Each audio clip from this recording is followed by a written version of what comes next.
시청자 여러분 안녕하십니까. 계절의 여왕 축제 계절 5월이 시작인가 싶더니 아주 빠르게 벌써 중반으로 접어들었습니다.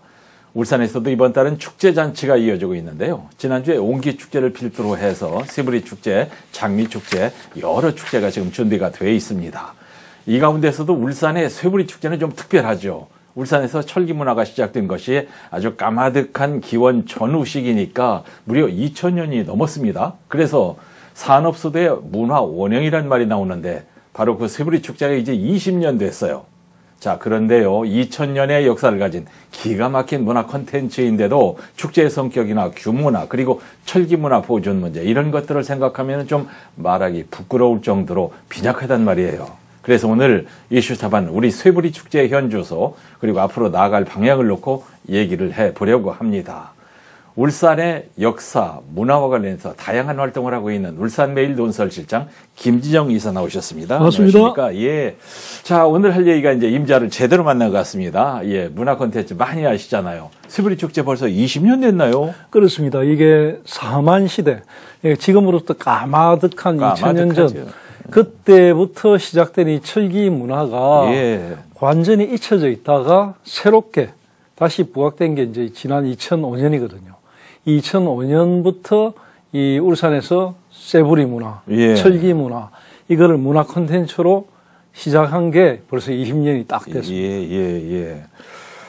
이제 달철철장은 초기 철기 시대의 핵심 유적이라고 이제 말들 하는데, 제가 이제 1980년경에 이 달천 광산이 있던 자리에 가봤어요. 그때 저도 녹슨 장비가 이렇게 질비하게 있고 광업소가 있는 것도 봤고 그랬는데, 달천 철장이 있는 걸 아는 분들은 지금 아마 돌아가셨거나 아주 연로하시거나 그런 토박이들일 거예요. 그 외에는 잘 몰라요. 그렇습니다. 사실 뭐 달천 철장 이러면 아마도 그 철장에 있는 곳에 지금 공원이 조성되어 있는데 그곳에 가는 뭐 어린 학생들부터 일반 시민들까지 가서 야, 이게 까마득한 옛날에 있었던 뭔가 이렇게 생각하는데 사실은 불과 뭐 얼마 전 20년 전까지 거의 채굴을 했던 곳이거든요.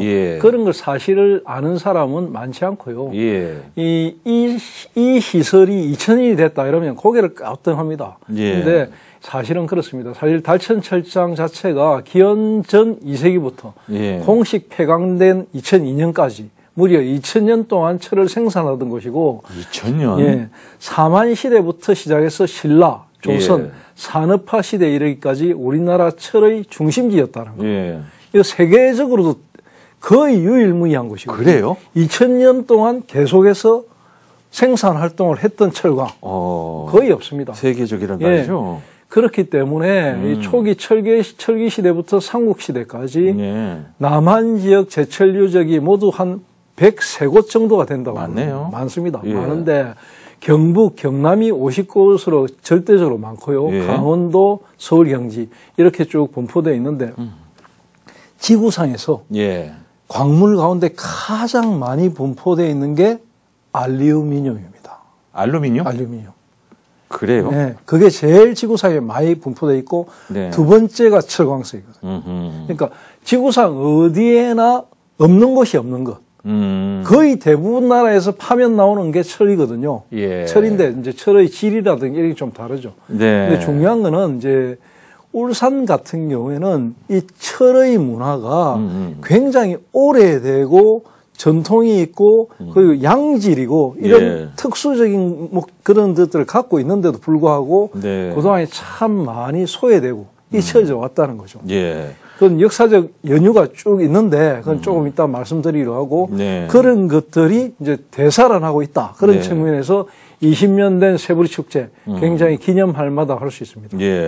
남한 지역 제철 유적지가 총 103곳이나 되고 전국적으로 분포들을 쭉 이렇게 이 얘기를 해 주시니까 지도가 이제 그려주는데 이 가운데서 울산 달철 철장은 어떤 특징이 있고 어떤 의미를 갖고 있는가 이거 좀 얘기해 주시죠. 매우 특별합니다. 매우.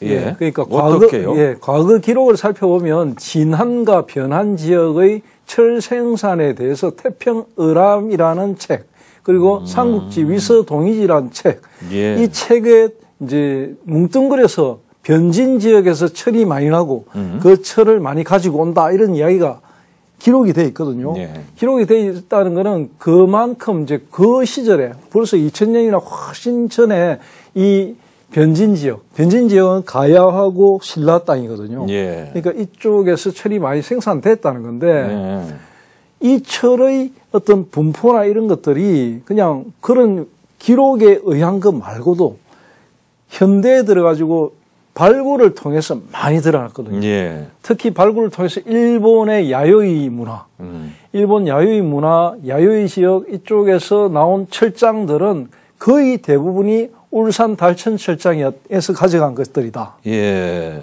그 무슨 상표 찍어놓은 것도 아닌데 어떻게 아느냐 이렇게 의문이 들 거 아닙니까? 네네네. 근데 울산철은 상표보다 더 중요한 비소가 있거든요. 예. 세계에서 거의 유일하게 비소 성분이 든 철을 생산한 곳은 울산 달천철장밖에 없거든요. 그러니까 이 달천철장에서 나온 쇠가 일본, 그리고 가야, 김해, 가야, 고령, 그리고 저기 전라도까지 예. 쭉 이어져서 많이 분포하고 있다는 것. 결국은 울산 달천 철장의 쇠의 품질이 좋았다는 거죠. 또 하나 중요한 거는 비소가 가미되어 있는 쇠는 다른 쇠에 비해서 더 단단하다는 겁니다. 강철이죠. 강철이니까 무기를 사용했을 때 어떤 쇠로 만든 무기보다도 강렬하거든요. 그러니까 품질이 우수하니까 자연스럽게 많이 사갔던 것입니다. 예. 김지영 이사님, 이 전공이 뭔데 이렇게 깊이 있게 얘기를 해가지고 저를 어리둥절하게 하는지 모르겠는데, 우리가 보통 야요이 문화 얘기하면 도자기 같은 거 얘기할 때 했는데, 철도 이제 야요이 문화 속에 들어가는군요. 예, 철도 야요이, 일본의 야요이 문화권 안에 있는 여러 가지 무덤들, 고분들을 발굴하면, 발굴하다 보니까 철장이 나오고 이러니까 자기들이 마치 이제 처음에는, 우리가 철기 문화를 바로 대륙으로부터 중국이나 이런 데 바로 받아온 것이지 한반도 도래설 이건 말도 안 된다 이런 이야기를 했거든요. 그런데 그러다가 이제 비소가 나오니까 일제강점기 때 일본의 고고학자들이 한반도 남쪽을 막 뒤집니다. 뒤져가지고 임나 일본부와 연결하려는 노력을 참 많이 했거든요. 많이 하는데 그 중심이 이제 가야였거든요. 김해 지역. 이쪽을 많이 뒤졌는데 그쪽에서 나온 것들을 연결해가지고 임나 일본부를 주장을 했단 말입니다. 그런데 우리 울산 쪽에서 나온 비소가 자기들과 연결되어 있는 것이 드러나고 난 뒤에 입을 딱 다뭅니다. 독극약 얘기할 때 비소 얘기했네. 비소가 철에 들어가면 더 좋은 거군요. 그렇죠. 비소라는 철은 철 자체보다 뭔가를 섞었을 때 훨씬 더 강인해지거든요. 알겠습니다.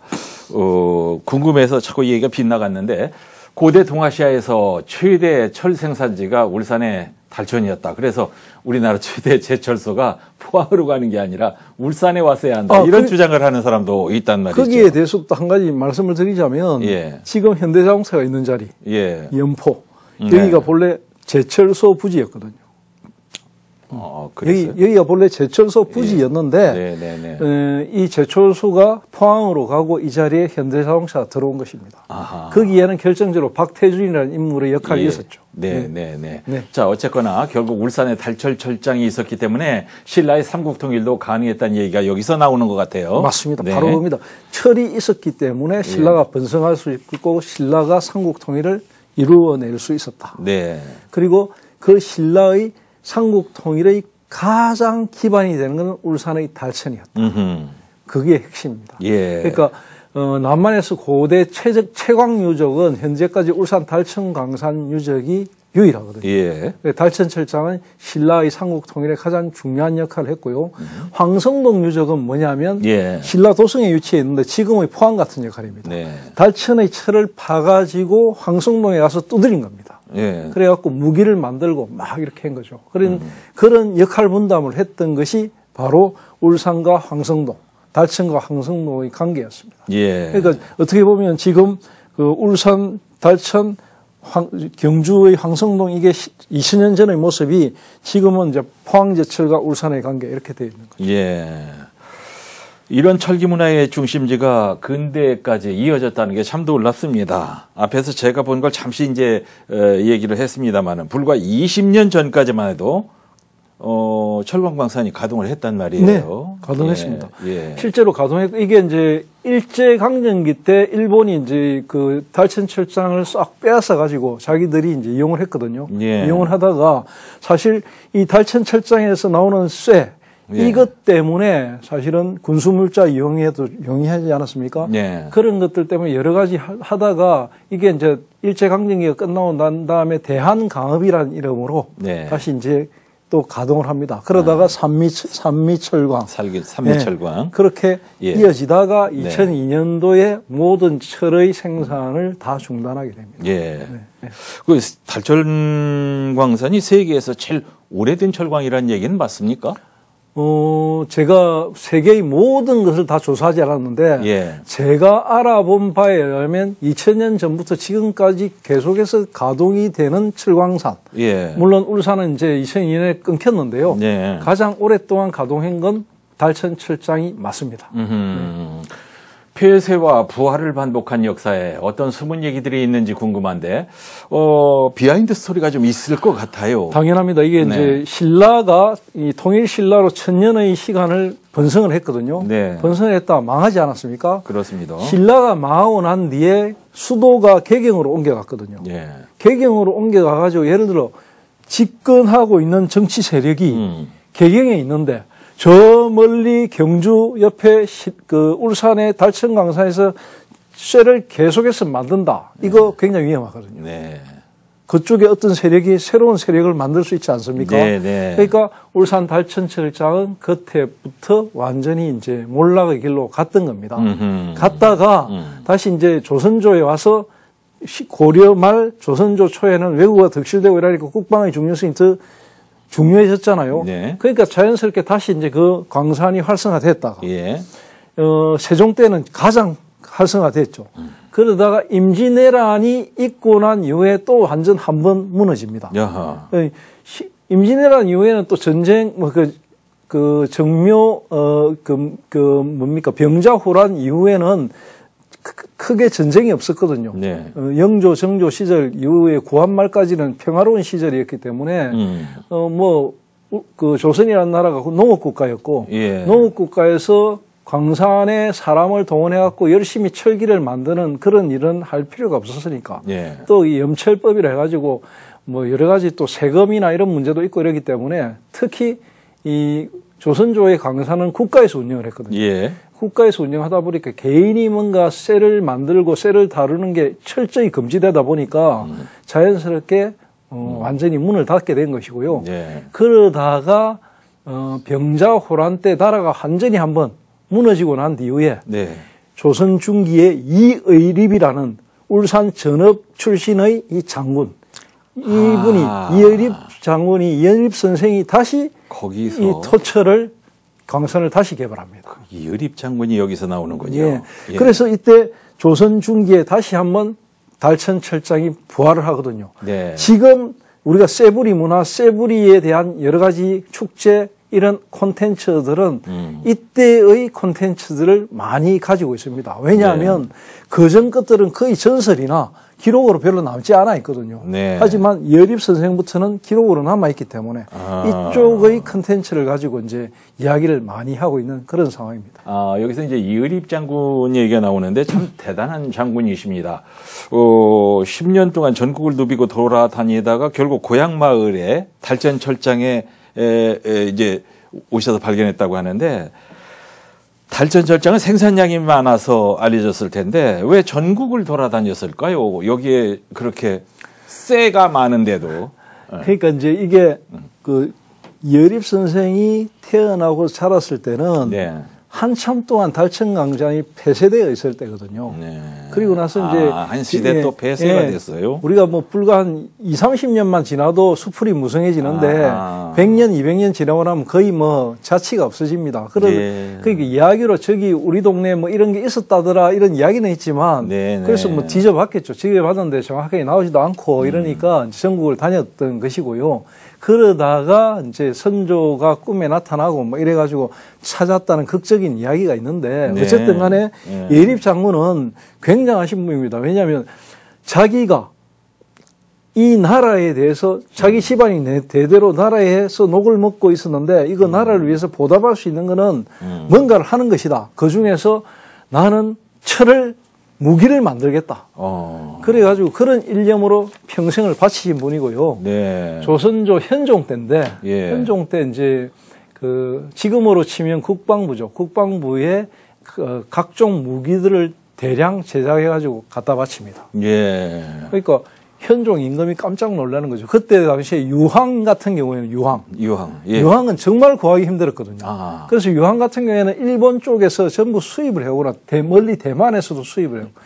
막 거금을 들여서 수입을 해오는 상황이었는데 네. 유황이 어디서 났느냐 하면 토암산에서 났거든요. 경주 토암산에서요? 네. 토암산에서 유황강산을 예립선이 개발했단 말입니다.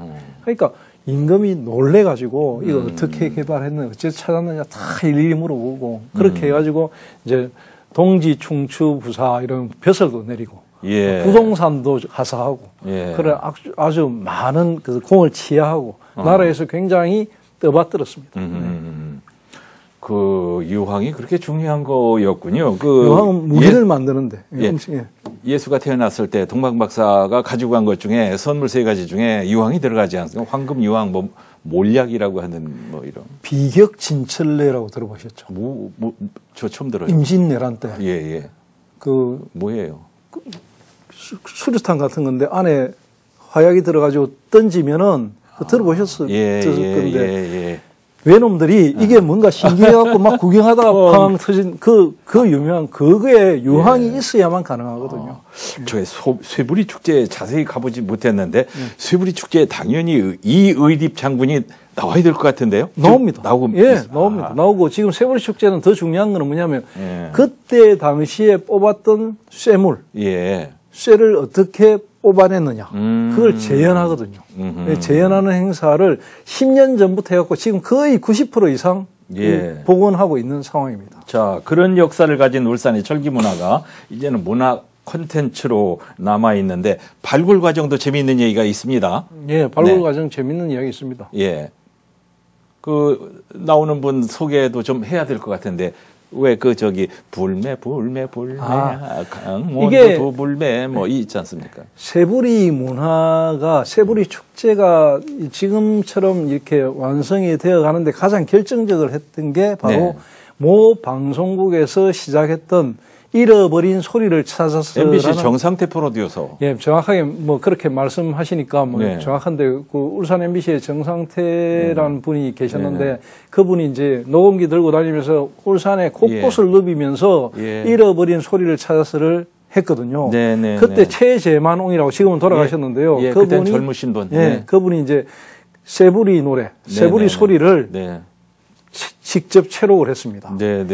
너무너무 귀중한 거죠. 그때 아마 채록이 안 됐으면 이 문화는 사라졌을 겁니다. 맞아요. 근데 그걸 채록을 하면서 진짜 독특하거든요. 노동요 가운데 수많은 노동요가 있어요. 우리나라에는 의식요와 노동요라는 민요의 2가지 종류가 있거든요.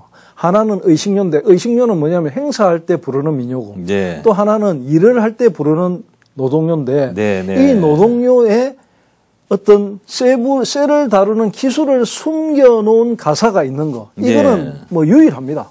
아무 데도 없습니다. 그러니까 이런 소리를 발굴해가지고 그러면서 이 쇠부리 문화가 완전히 되살아난 것입니다.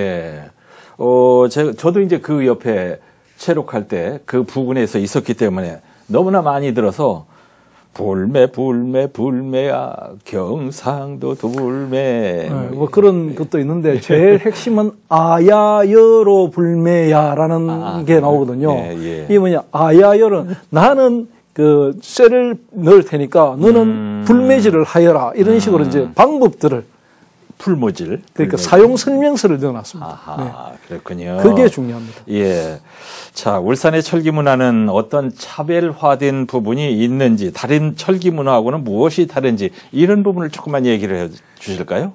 안타깝게도 지금 최근에 전라북도 장수라는 곳에서 예, 예. 이제 산둥 쪽과 중국 산둥과 장수 그리고 이 고령 그 가야를 잇는 아이언로드 뭐 복원 사업 해가지고 뭔가 네. 하고 있거든요. 아, 실크로드가 있듯이 아이언로드. 예. 그 아이언로드 이야기가 사실은 이제 울산에서 상당히 오래 전에 나왔습니다. 예. 10여 년 전부터 세부리 축제 이야기할 때부터 동북아의 아이언로드를 부활해야 된다.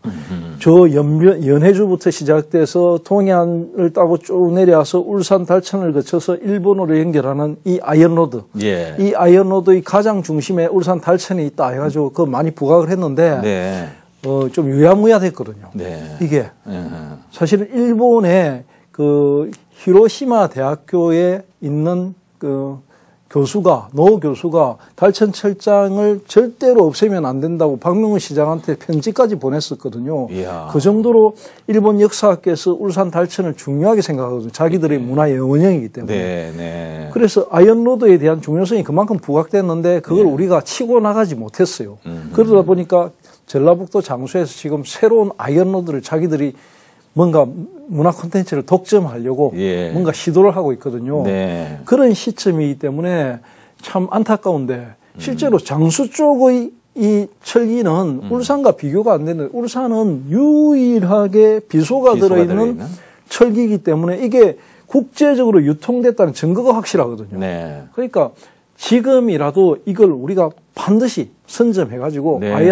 아이언로드를 확실하게 부각하는 그런 작업들이 지금 필요한 시점입니다. 오늘 얘기를 나누면서 울산의 달천 유적은 정말 중요한 고대 유적이라는 생각이 팍팍 드는데 왜 우리는 이런 유적을 소홀히 했는지 좀 아쉬운 생각이 너무 많이 듭니다. 근데 지금 보면은 북구 쪽에 있는 뭐 기박산성이라든지 예. 달천이라든지 이런 것들이 대부분 이제 구청 차원에서 예. 기초자치단체 차원에서 뭔가 자꾸 행사를 하고 이런 상황이거든요. 네. 얼마 전에는 문화재청에서 한번 다녀가고 이렇게 하긴 했는데요.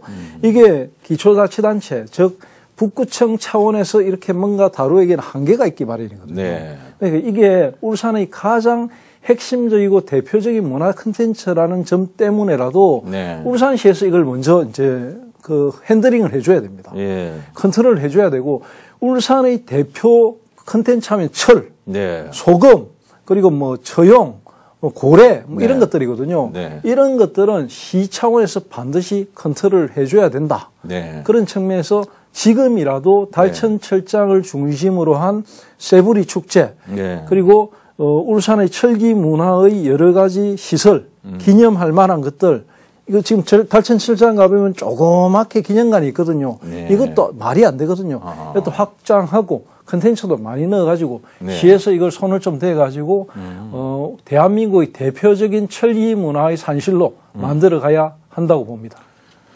어디서 이렇게 이 공부를 많이 했어요? 제가 전공을 문화재학을 전공을 했습니다. 네. 정말 저 오늘 처음 듣는 얘기가 너무 많아서 예. 이걸 방송을 한번 제가 다시 보기를 해야 될 것 같아요. 예. 오늘은 이제 이슈 타파에서 우리가 좀 다르게 우리가 소홀히 여기고 있는 달천 철장 유적을 얘기해 봤는데 공부 한번 제대로 한 것 같은 생각도 들고 좀 뭐 영양제를 먹은 것 같기도 하고 좀 유식해진 기분도 들고 그렇습니다. 예. 깨닫게 해준 울산매일 논설지장 김지영 이사님 덕분입니다. 감사합니다. 고맙습니다.